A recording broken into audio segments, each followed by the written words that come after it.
Dans un monde inondé d'informations, d'innombrables individus prétendent être des prophètes, chacun avec ses propres histoires miraculeuses. La question qui demeure concerne la véritable source de leur pouvoir spirituel et les esprits qu'ils utilisent pour accomplir ces merveilles. Pour mieux comprendre cela, nous nous tournons vers Matthieu 24, verset 24, qui nous avertit au sujet de faux miracles. Lisons ensemble Matthieu 24, verset 25. « Car de faux Christ et de faux prophètes surgiront. Ils feront de grands prodiges, de telles merveilles, incluent la guérison des malades et l'aide aux personnes pour se débarrasser des esprits maléfiques comme les démons et les diables. Ils prédisent également l'avenir, aident les individus à gagner la faveur des autres et accomplissent des exploits extraordinaires. Cependant, tous ces actes servent un but plus profond. Ils sont destinés à séduire et à tromper beaucoup de gens. Frères, le danger est réel et il peut même égarer ceux qui sont choisis par Dieu lui-même. C'est pourquoi Jérémie nous a avertis dans Jérémie 23, verset 16. « Ainsi parle l'Éternel des armées.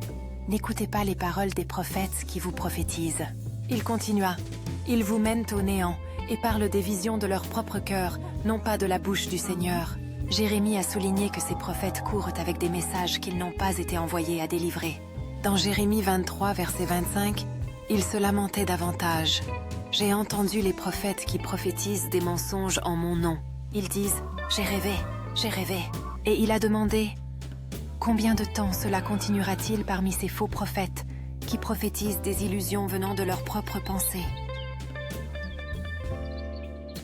Chers amis, il nous est conseillé de ne pas croire chaque esprit, mais de les tester pour voir s'ils viennent vraiment de Dieu. De nombreux faux prophètes sont sortis dans le monde, réalisant des merveilles et guérissant les malades pour vous impressionner et vous tromper. Ils chassent les démons, rendent la vue aux aveugles et font de nombreux miracles. Pourtant, leur but est d'égarer les croyants. Ils ont été envoyés par le diable, non par Dieu, même si leurs actions semblent divines à première vue. Par conséquent, vous devez avoir une solide compréhension de la parole de Dieu pour différencier les vrais prophètes des faux.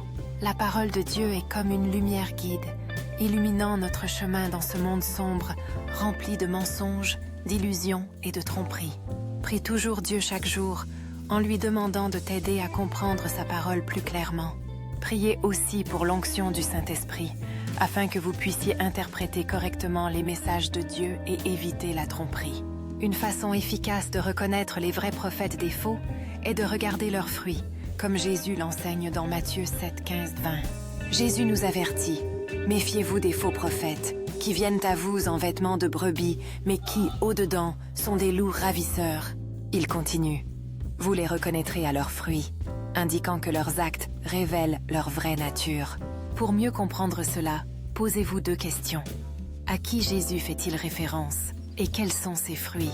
Jésus parlait de ceux qui prétendaient être ses serviteurs, prêchant ses paroles, réalisant des miracles et affirmant une autorité divine.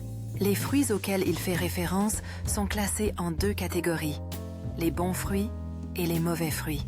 Les bons fruits sont des comportements produits par le Saint-Esprit, comprenant l'amour, la joie, la paix, la patience, la bonté, la gentillesse, la fidélité, la douceur et la maîtrise de soi, comme le décrit Galates 5, 22, 23. L'absence de loi contre ces qualités signifie leur origine divine. Les mauvais fruits, en revanche, sont les résultats d'une nature corrompue, tels que le sexe illicite, la perversion et la promiscuité, énumérés dans Galates 5, 19, 21. D'autres mauvais fruits incluent l'idolâtrie, la haine, la jalousie, la rage, l'égoïsme, l'envie, l'ivresse et les fêtes effrénées. Ceux qui pratiquent ces comportements n'hériteront pas du royaume de Dieu, comme averti dans Galates.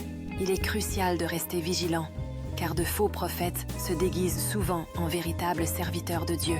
Leurs actions et comportements dans la société sont des indicateurs clés de qui sont réellement leurs partisans. Que vos actions et votre caractère soient la mesure de leur véritable nature, guidés par la parole de Dieu.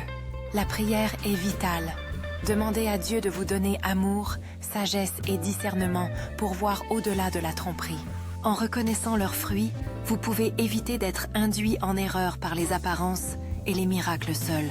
Rappelle-toi que tous les miracles ne viennent pas de Dieu. Beaucoup sont des illusions conçues pour distraire et tromper. Restez enracinés dans la vérité et entourez-vous de la parole et de l'Esprit de Dieu pour vous protéger. Souviens-toi que les vrais prophètes produisent de bons fruits qui reflètent l'amour et la justice du Christ. Les faux prophètes, en revanche, se caractérisent par leurs mauvais fruits, révélant leur véritable allégeance à Satan.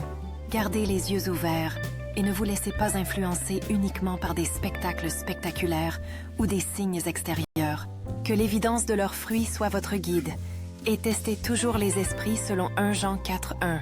La parole de Dieu est votre ultime défense contre la tromperie et les faux enseignements. En ces temps, le discernement spirituel est plus crucial que jamais pour rester sur le chemin étroit. Demeurez dans la prière et cherchez continuellement la direction de Dieu pour distinguer la vérité des mensonges. Rappelle-toi, le juge ultime est Dieu et sa parole est la norme pour toute véritable prophétie. Restez vigilants et gardez votre cœur ferme dans la vérité de Dieu, la foi et l'amour, en cherchant toujours sa sagesse.